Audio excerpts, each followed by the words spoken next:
বিরুদ্ধে আমি গেলাম ওই এলাকায়। আমার কিছু ভক্ত মুরিদ আছে নাসিরনগর এলাকায়। তা আমি গিয়ে ওসি সাহেবের সাথে দেখা হলো। আমি বললাম যে আপনি যে মুসলমানদের বিরুদ্ধে পাইকারি মামলা দিচ্ছেন, ওরা কি আপনি ধরতে পারছেন কি আগুন ধরায়?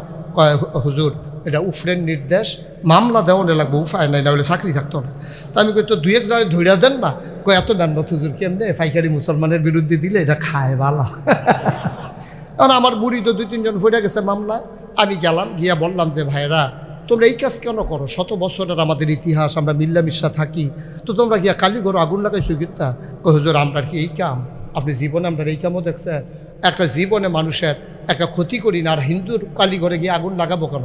তো আমি কিন্তু ধরতে পারো না, কেডা আগুন লাগায়? ধরছি তো হুজুর। আমি কেমনে ধরছ?